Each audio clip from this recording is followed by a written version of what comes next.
Good day. I am Captain Dan Adamus, President of ALPA Canada Board. I want to bring you up to speed on the issue of foreign pilots operating in Canada. As most of you are aware, some Canadian air carriers are using foreign pilots to augment their rosters on a seasonal basis. At the same time, there are qualified Canadians available. Correcting this government-sanctioned practice is a complex issue without a single-source solution, as several different government departments have a hand in this. A change of policy and/or procedure in one department still leaves us vulnerable in other areas. There are three ways an airline can hire foreign pilots. One, through the Human Resources and Skills Development Temporary Foreign Worker Program. Two, through a reciprocal agreement under Citizenship and Immigration. And three, by contracting with foreign air carriers under Canadian Transportation Agency regulations to lease aircraft with flight crew, a practice called wet leasing.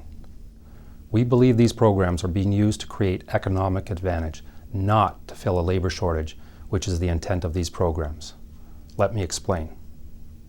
The Temporary Foreign Worker Program was designed to allow foreign workers to fill Canadian jobs where there was a shortage of qualified Canadians. But there is no shortage of qualified Canadian pilots to fill these positions. In fact, there are more than 90 Canadian ALPA members alone furloughed right now. This program allows the air carriers to require a pilot to be 737 NG rated as a condition of employment, thereby eliminating almost all otherwise highly qualified applicants. It ensures that the recruitment process will fail, thus enabling the carrier to hire foreign 737 NG rated pilots. Requiring pilots to have a 737 NG rating also saves training costs, which creates an uneven playing field for those carriers that provide training. We have not yet been successful in persuading HRSDC that the requirement for a 737 NG rating is inappropriate. The Reciprocal Agreement program was designed to allow a foreign national to work in Canada if that created an opportunity for a Canadian to be employed abroad. ALPA has learned that there are far more foreign pilots employed in Canada than there are Canadians flying abroad under reciprocal agreements. There is no effective reciprocity. Regarding wet leasing, there are no restrictions in Canadian air transport regulations on the number of aircraft and crew that an airline can lease. Carriers can and do supplement their fleets with many aircraft and crew on a seasonal basis. This is unacceptable to ALPA. In fact, the combination of these government programs has allowed Sunwing Airlines to operate this season with far more foreign pilots than Canadian pilots.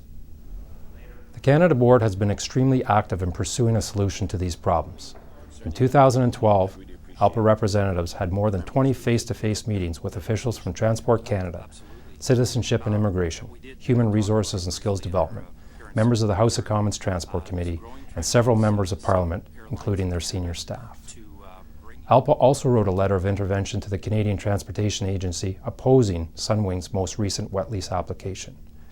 I should mention that other stakeholders have joined our efforts, and together we are making progress. For example, Citizenship and Immigration is now monitoring more closely the number of work permits issued through reciprocal agreements. It has also altered its policy regarding the ratio of pilots entering Canada. As well, Citizenship and Immigration officials used to erroneously include the number of pilots in wet lease operations into the reciprocal agreement numbers. They have now assured us that foreign pilots in wet lease operations will not be included in the reciprocity calculation.